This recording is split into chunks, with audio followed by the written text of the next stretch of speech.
The life of a female slave in the Roman Empire was not just about hard work inside rich households. It was also about living under constant fear, pain, and abuse. Rome's system of slavery was built on violence, and punishment was a tool to remind slaves that they were powerless. For women, this abuse took many cruel forms, both physical and emotional. In Rome, a slave was considered property. If an object broke, it could be repaired or replaced. If a slave made a mistake, the master believed he had the right to punish her in any way he wished. This mindset turned ordinary mistakes into life-changing horrors for female slaves. Punishments were harsh and public. A broken dish, spilled wine, or even a moment of hesitation could lead to beatings. Masters and mistresses often used whips, rods, or leather straps to strike slaves until their bodies were bruised and bleeding. For many women, these punishments left scars not only on their skin but also on their minds. But the cruelty did not stop with beatings. Some masters enjoy making punishment the form of entertainment. Slaves were sometimes humiliated in front of guests, forced to kneel, beg, or endure pain while others laughed.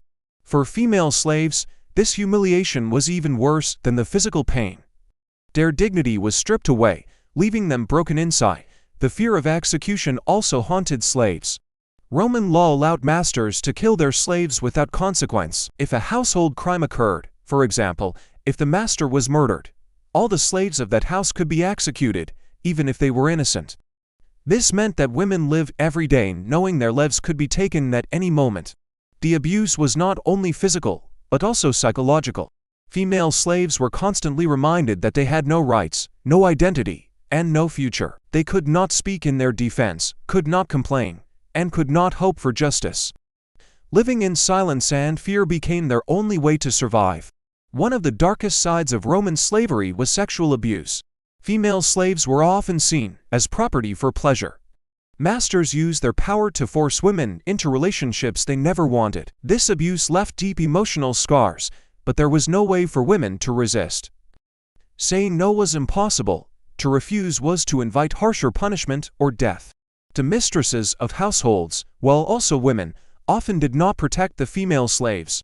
In fact, some mistresses grew jealous or angry, punishing slaves harshly if they suspected them of being favored by the master. Female slaves became victims from both sides, controlled by their masters and mistrusted by their mistresses.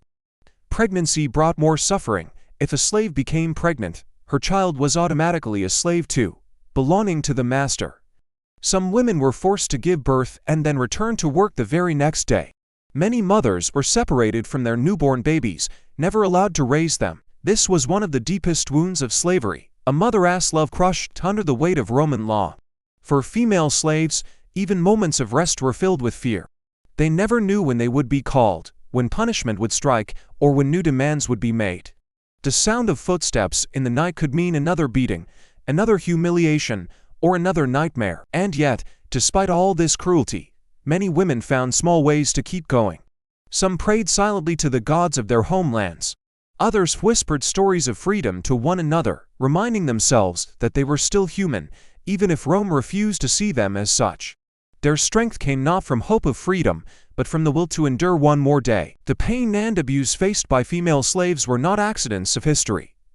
They were part of a system designed to break them, to keep them obedient, and to remind them that they were powerless.